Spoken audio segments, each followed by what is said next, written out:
¿Qué tal todos? ¿Cómo están? Bienvenidos a este espacio, Charlando con Matemáticos, una iniciativa de la Biblioteca Infantil y Juvenil República Dominicana para que las personas conozcan qué hacen los matemáticos en su día a día, aparte de la percepción que se tiene en la sociedad, que es simplemente dar clases. Hoy tenemos a nuestra invitada, la maestra Leticia Martínez Martiñón, directora actuarial de la CISARRIB. Ella puede presentarse y darse a conocer. Gracias por estar aquí. Ok, ¿me escuchas bien? Sí. Ok. Bueno, buenas tardes. Gracias por la invitación. Yo soy Leticia Martínez Martiñón. Nací en la Ciudad de México y siempre estudié en escuelas públicas y soy pues actuaria de carrera. Tiene que ver mucho con las matemáticas. Llevamos como base, es un matemático en potencia y gestiona mucho los riesgos. Modela algunos elementos, lleva estadísticas y hace bastantes cosas. Que a lo largo de la charla vamos a conversar. Tengo la maestría en gestión actuarial de la seguridad social. Trabajo en la Superintendencia de Salud y Riesgos Laborales. Soy como quien dice, dirijo el equipo técnico dentro de la superintendencia que establece el valor del plan básico de salud, por ejemplo. Entonces, ¿y eso cómo se hace? Pues se hace a través de modelos matemáticos. ¿Qué más te puedo decir? Soy profesora en INTEC. Okay. Soy profesora en INTEC del área actuarial, es la parte de demografía, la parte de algo que conocemos como matemáticas actuariales, cómo se aplican las matemáticas a seguros, a seguridad social y cómo se usan algunos elementos matemáticos para incluso programar. Entonces, ahí estamos dando clases. Mi pasión principal es dar clases. Migré a República Dominicana en el 2005. Estoy casada con un dominicano, tengo 2 hijos mexicanos dominicanos y soy dominicana desde el 2008. Juré por la bandera dominicana. Entonces, esa soy yo, Leticia Martínez Martiñón. Bueno, ya se fue el que me entrevista. Tu audio. Estamos aquí. Bueno, no sé qué más quieres que les diga. No, tranquila. Vamos a conversar un poco sobre usted, a conocerla mejor. Vamos a iniciar por qué la motivó a usted a estudiar lo que es la carrera de actuaría. Bueno, yo vengo de una unidad familiar muy pobre. De hecho, nací en uno de los barrios de Ciudad de México, un barrio de Tacubaya. Viví en una vecindad, así como ven ustedes luego en el Chavo del Ocho, lo más popular, una vecindad en donde pues mis raíces son de extracción muy humilde. Entonces, desde niña, desde los 12 años, empecé a visualizar, los mismos profesores me decían que yo tenía muchas actitudes para estudiar una carrera, nada más, o sea, para romper con ese ciclo, lo que hoy entiendo, romper con ese ciclo de la pobreza y de una visualización de que así me tocó vivir y así asumo. Y de hecho, mis padres fueron, tanto mi mamá como mi papá fueron potenciadores de seguir. Una de las primeras visualizaciones de que me gustaban las matemáticas fue que gané un concurso en 6º año de primaria. Gané un concurso de los mejores niveles, le llamaban la Ruta Hidalgo, el concurso de la Ruta Hidalgo. Entonces entrábamos todos los mejores promedios de sexto año, primero a nivel distrital y luego a nivel de zona y así.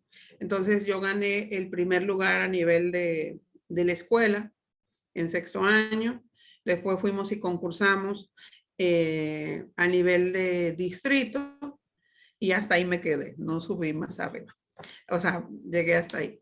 Y entonces ahí fue donde empezaron a ver mis profesores, sobre todo profesoras, la mayoría fueron mujeres, que me dijeron que yo tenía que estudiar, o sea, que yo visualizara cómo seguir.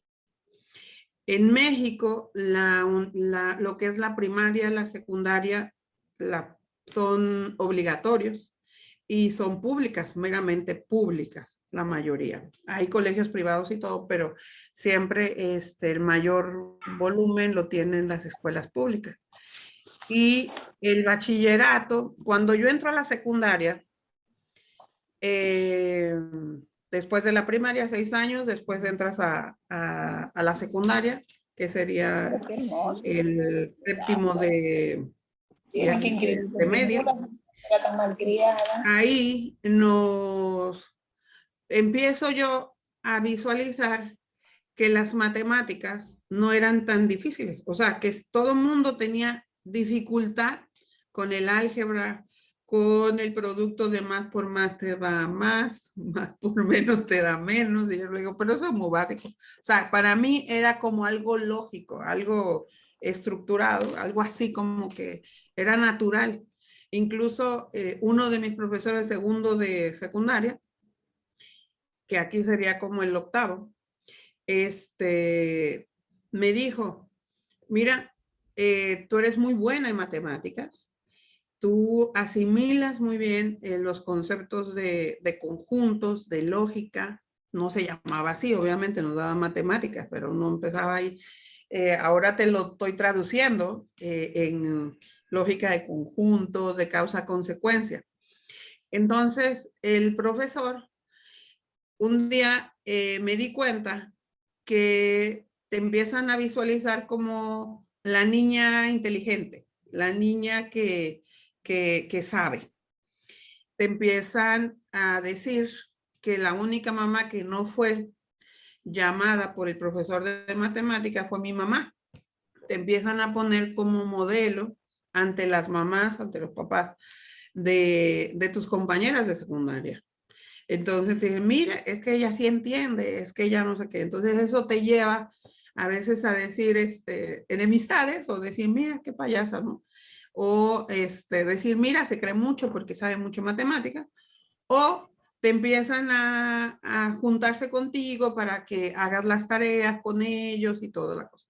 Entonces ahí te empieza a gustar un poco, a visualizar que las matemáticas son importantes y que te gustan y que empiezas incluso, mi primera clase fue en secundaria, dándole yo a un niño de primaria, porque su mamá era analfabeta, ahí en la vecindad, su mamá era analfabeta. Y entonces me dijo, mira, tú sabes mucho, tú ya estás en secundaria, ayúdame porque mi niño no sabe sumar, no sabe sumar y restar y yo no le puedo ayudar. Y entonces yo dije, ay, sí, yo le ayudo. Y entonces yo me sentía como la profesora de cómo decirle, cómo sumar, cómo agarrar bolitas y palitos y contar, cómo decirle quita esto y así. Entonces, como con elementos básicos que teníamos ahí, con frijolitos, habichuela, los frijolitos, cómo separar, cómo ayudarle a entender qué sumas, qué restas, cómo se hace. Y no, me ayudaba mucho de los frijolitos, de las habichuelas secas. Entonces ahí juntábamos, pegábamos. Y ya, eso pues ya te ayuda también, me motiva a seguir. Y entonces ya también tu mismo entorno te dice, eres diferente. O sea, eres diferente. Yo decía, pero ¿qué tengo de diferente? Las matemáticas son fáciles. Se pregunta, porque realmente hay cosas que las personas lo ven difíciles, pero uno lo ve más rápido, o sea, como que dice, pero esto es lógico, o sea, tú tienes esto, tienes lo otro y ya llegaste, pero hay personas que no lo ven tan directo.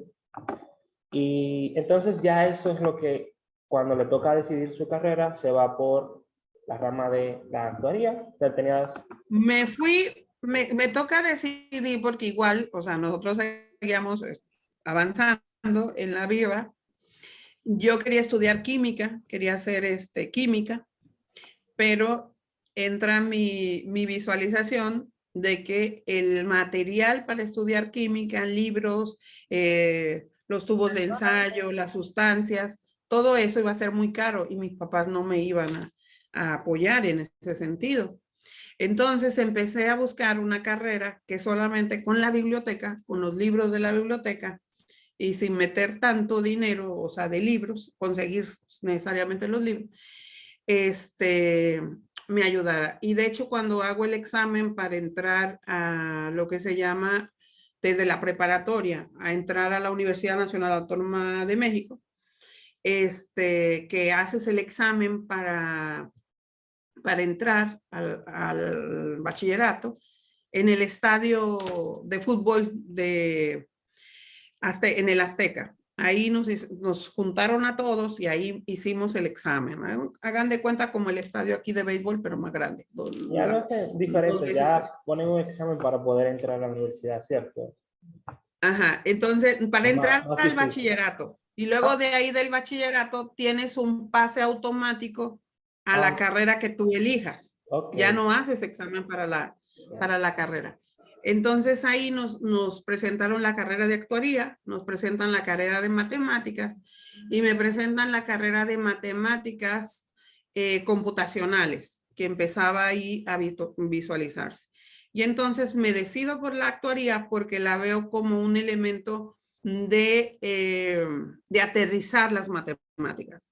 No solamente las matemáticas abstractas, lo que a veces visualizamos como que cómo aterrizo toda esta información. Entonces, cuando me hablan de actuaría, me hablan que tiene un contenido matemático fuerte, pero que la puedes aplicar a seguros.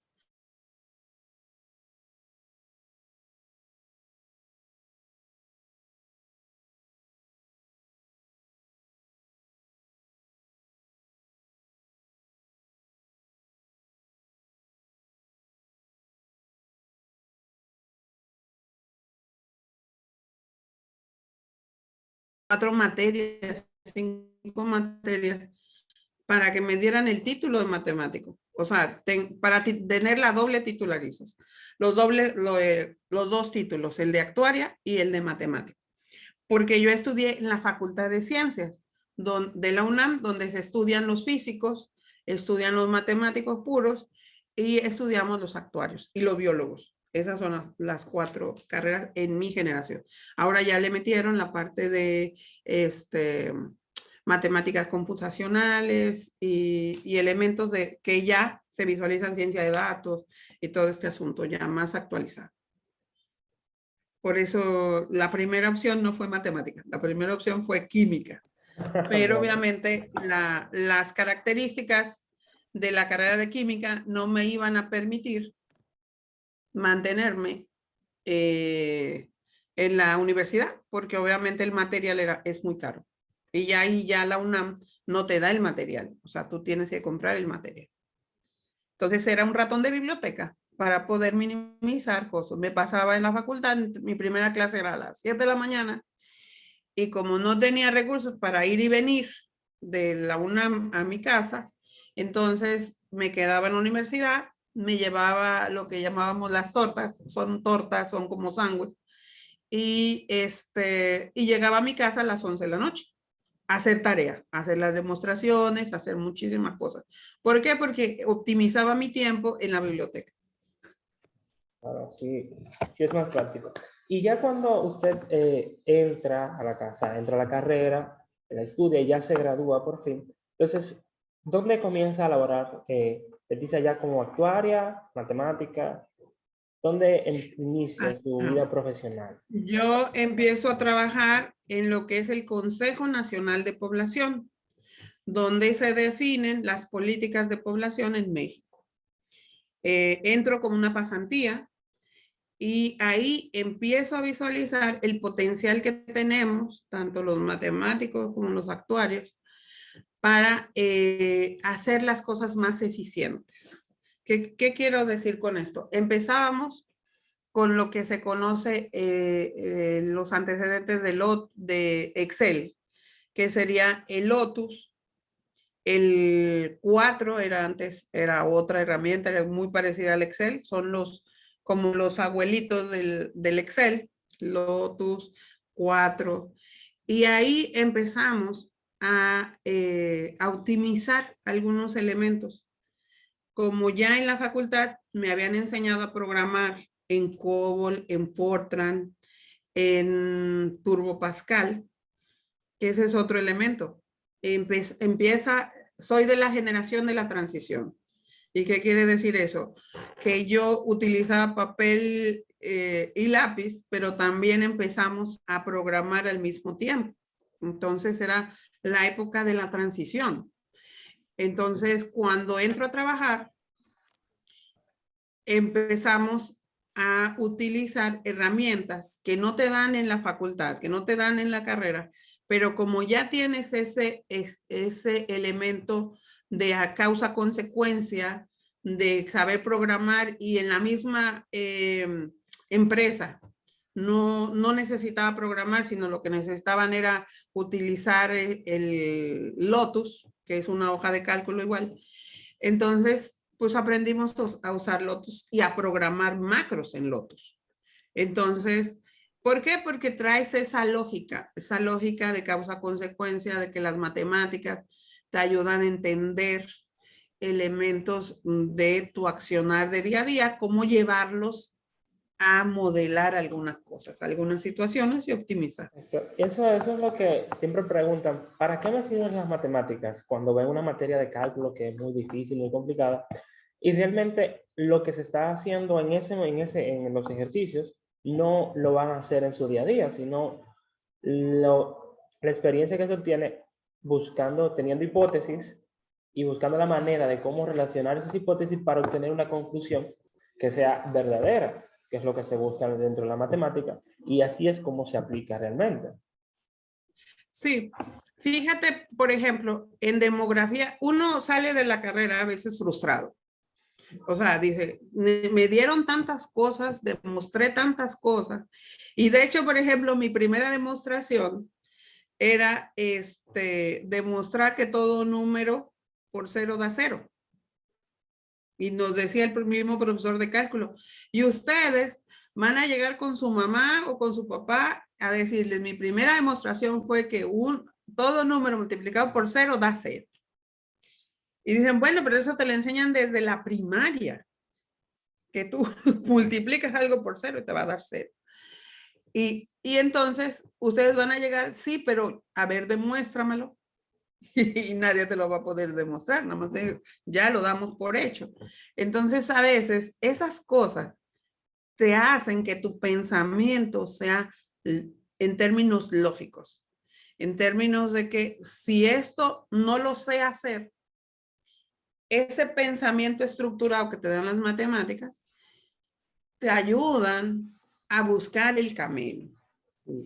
Otro elemento, por ejemplo, tú dices cálculo, me enseñan cálculo, me enseñan derivadas, me enseñan integrales.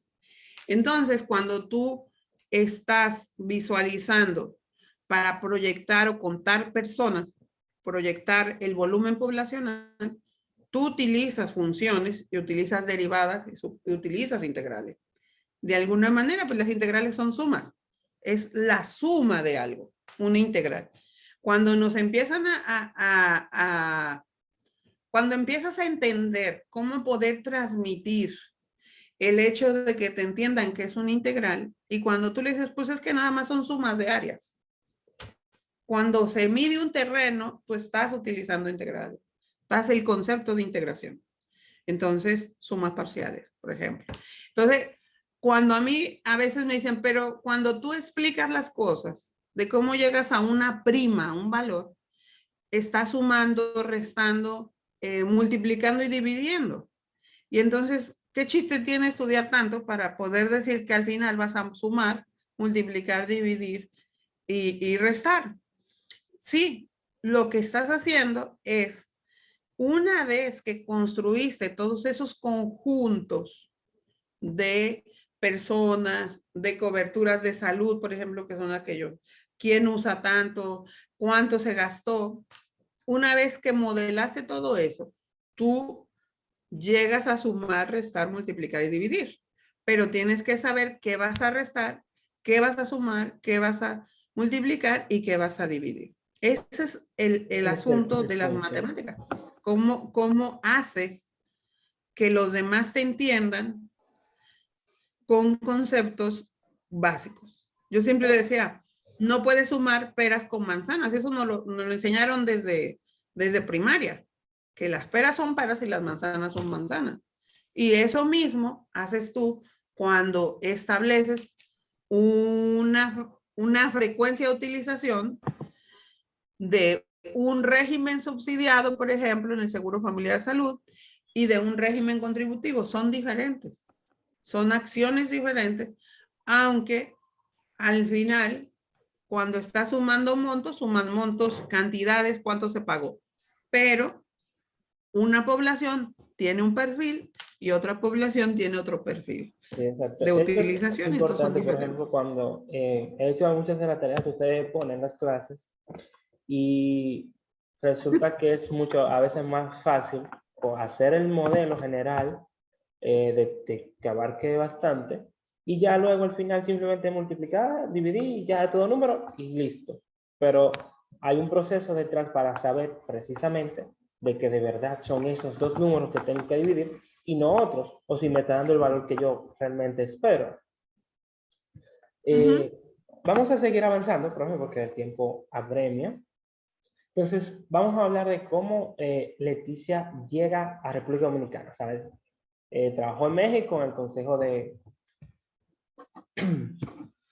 El Consejo Nacional de Población. Después me fui a lo que es el INEGI, el Instituto Nacional de Estadística, Geografía e Informática, más o menos un símil como la ONE, de aquí. Y ahí el CONAPO, el Consejo Nacional de Población, me beca a los 22 años, me beca para ir a estudiar a Costa Rica, demografía, que es el estudio de la población. Y otra vez me encuentro con la parte matemática y la parte económica ya ahí. Entonces mezclan esos elementos. Y ahí conozco al que hoy es mi esposo, Darío López, dominicano, que también él fue becado por República Dominicana para ir a Costa Rica a hacer esa especialización. Obviamente nos enamoramos, cada quien se fue a su país después de estar estudiando y al año nos casamos. Tuvimos 2 hijos, trabajamos en el INEGI, él se fue a vivir a México, trabajó en el INEGI, él también es demógrafo.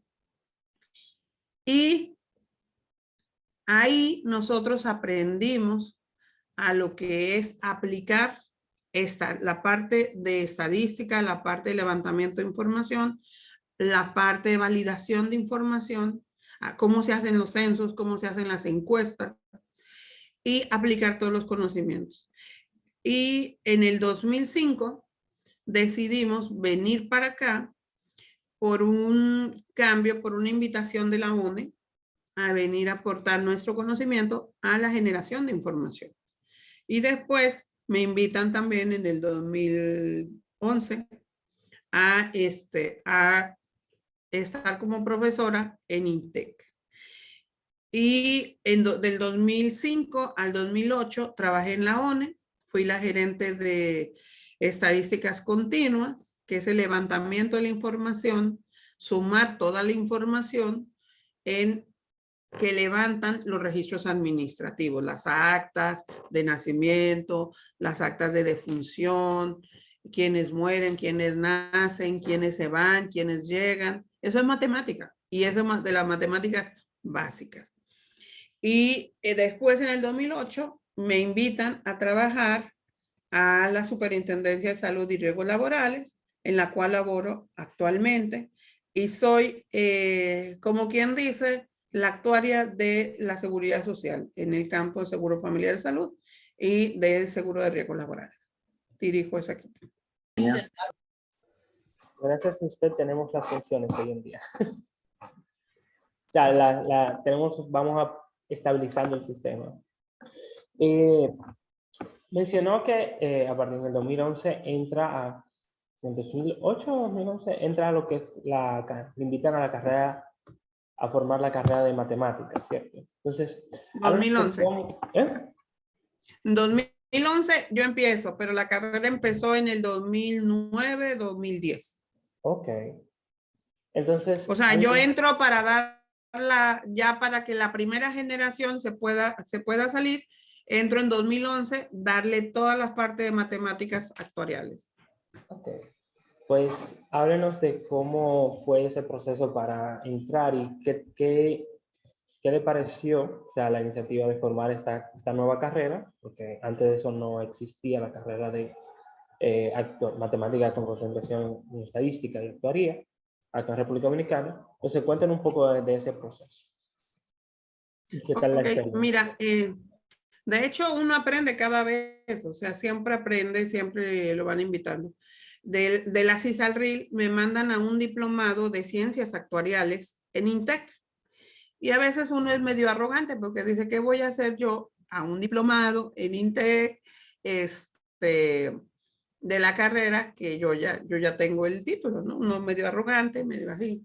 Pero uno siempre aprende. Uno cuando entra a un diploma siempre aprende. Entonces ahí me conocen, me dicen, pero tú eres actuaria, tú nos puedes ayudar a formar. Hicimos el diplomado porque obviamente lo paga la superintendencia para formarnos, pero ahí me detectan la gente de INTEC como un elemento clave. Me dicen, mira, esta carrera necesita de ti, necesita formar actuarios, necesita formar con esa base matemática, etc. Y me invitan a darles clase de las materias de demografía, teoría del seguro, matemáticas de seguros de vida, de daños, de pensiones, administración actuarial. Entonces, todo eso te motiva a incluso revisar los contenidos del que se habían propuesto, ¿no? Y a veces las matemáticas son elementos que te ayudan a entender un mundo diferente. Aquí las matemáticas, generalmente los actuarios utilizan las matemáticas para el área de seguros. Es decir, se visualizó la carrera muy cerrada hacia seguros. Cuando vemos que todo lo que ustedes o todos los que estudian esa carrera les sirve toda esa base matemática, toda esa estructura lógica para hacer unos potenciales también cientistas de datos, se Científicos llama. de datos. Exactamente. Por acá Para tenemos hacer a Armando, también que... llevar carteras de inversión, hacer elementos en seguridad social, particionar conocimientos y decir, bueno, me meto a una administradora de riesgos de salud para la parte de gestión de riesgos en salud, o se meten a seguros puros, o se meten simplemente a ordenar sistemas de información en las diferentes instituciones, en banca, en seguros, o en incluso lo que llamamos, dentro de las instituciones públicas. Tú mismo, por ejemplo, estás trabajando en un área muy bonita, en cómo hacer que las matemáticas se visualicen de una manera diferente, ¿no? Que no le tengamos miedo a esas matemáticas. Y mucho depende del profesor y de la profesora, de esa profesora de primaria, de esa profesor o de ese profesor de secundaria, que te ayude a entender las matemáticas de una manera diferente. Pero siempre le tenemos miedo a las matemáticas, o sea, siempre hay un miedo a empezar a ver las matemáticas de diferente manera, sin ese terror de si eres bueno o eres malo. Nadie es bueno ni nadie es malo para matemáticas, sino es la forma en que te las enseñan. Exacto. Y también para que te enseñen dónde se aplique. Exacto, o sea, muchas veces como es lo que pasa, que ves simplemente muchos ejercicios, y que son puramente teóricos, muchos números, y tú dices, ok, y todos esos números, ¿y para qué yo lo voy a usar? ¿En qué momento de mi vida va a surgir la necesidad de yo usarlo?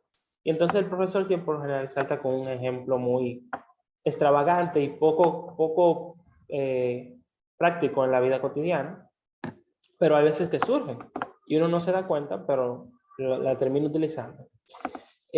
Vamos a hablar un poco sobre lo que es los aportes que usted ha hecho dentro de la CISARRIL a lo que es la seguridad social aquí en República Dominicana. O sea, brevemente. Bueno, brevemente, los aportes hemos potenciado, por ejemplo, muchas de las coberturas que se otorguen, muchas de las coberturas del Plan Básico de Salud. Recientemente, por ejemplo, se hizo todo el estudio del costeo de trasplante del riñón, que es una de las coberturas que se ampliaron a partir de octubre del año pasado, octubre de 2021. Y se hizo todo el costeo de cuánto nos cuesta un trasplante renal, todo su proceso, desde los exámenes iniciales hasta el seguimiento al trasplantado y al donante cuando es vivo. Eso pues es uno de los últimos aportes, pero dentro del trabajo para dar la capacidad de respuesta a COVID, desde la seguridad social, nos tocó trabajar y costear todo el gasto que tendría que estar respaldado por la seguridad social y por el gobierno para que se le otorgara la PCR, se les cubrieran los equipos de protección cuando tenías COVID y eras hospitalizado. Nadie que estuviera dentro del Seguro Familiar de Salud y que estuvo internado por COVID pagó, todo lo absorbió, y todo eso son estimaciones que tuvimos que hacer en un tiempo récord. Se absorbió, todos los copagos de todo aquel que caía hospitalizado y estaba anclado a la seguridad social, al Seguro Familiar de Salud, y se hicieron muchas de las estimaciones. Es cuidar los recursos del fondo de la cuenta Cuidado de la Salud, por ejemplo, cada vez que se hace una ampliación o que se dice vamos a dar medicamento para todos. Sí, ok, se da medicamento para todos, pero ¿cuánto nos cuesta y si es sostenible en el tiempo? Entonces, mi trabajo y el de mi equipo es visualizar que matemáticamente nos alcance. Es decir, puede que hoy tenga 7,000 millones y cuesta 2,000 millones. Ok, se puede absorber, pero a lo largo yo me voy a acabar los 7 millones y yo tengo que seguir dando esos medicamentos. Entonces se hace una proyección y se dice, mira, si se amplía a tanto, quebramos el sistema. No nos va a aguantar la tasa de recaudo, cuánto se aporta. Todo eso, el actuario tiene que saberlo explicar para que la gente entienda por qué hay un plan básico de salud limitado hacia un catálogo de coberturas, porque detrás de todo eso están las estimaciones de cuánto nos cuesta y cuánto tendríamos que garantizar para que permanezca en el tiempo esa cobertura. Y no pase lo que ha pasado en otro sistema, que quiebre el sistema y ya no tengamos nada, porque ya no hay recursos que respalden esas coberturas que fueron otorgadas. Porque una vez que se da una cobertura, ya es un derecho adquirido y ya no se puede revertir. Entonces y se hicieron mal los cálculos. Es lo primero que te dicen. ¿Se hicieron mal los cálculos? No. Mi trabajo es hacer esos modelos matemáticos donde intervienen los factores que inciden en el ingreso, los factores que inciden en el gasto, combinarlo y decir si podemos dar más o no podemos más. ¿Quieren dar más? Entonces la tasa de aporte de nosotros que garantiza dar los beneficios de la seguridad social debe incrementar. Entonces, si incrementa, nos disminuyen lo que nos pagan en el sueldo y así. Entonces todo tiene una cadena una causa-consecuencia. Y Bueno, entonces tenemos que garantizar la sostenibilidad del sistema. Ese es mi trabajo acá. bien, Obviamente, técnicamente, porque ya los elementos políticos pueden definir otra cosa, pero bien, nuestra responsabilidad como actuarios dentro de la seguridad social, dentro del puesto que ocupo, es establecer técnicamente, dar los elementos técnicos para una decisión. ¿Qué es un elemento técnico? Decir cuánto me cuesta, cuánto me impacta y si es sostenible en el tiempo. muy bien, El maestra. nuevo, Vamos a ya se va a pausar acabar el tiempo. un segundo, exactamente. Vamos, lo que pueden volverse a conectar a través del mismo enlace que utilizaron para entrar a este. Y vamos a volver y vamos a durar hasta las 5:30. Y gracias por estar. Vamos a detenerlo y vuelvan a entrar con el mismo enlace.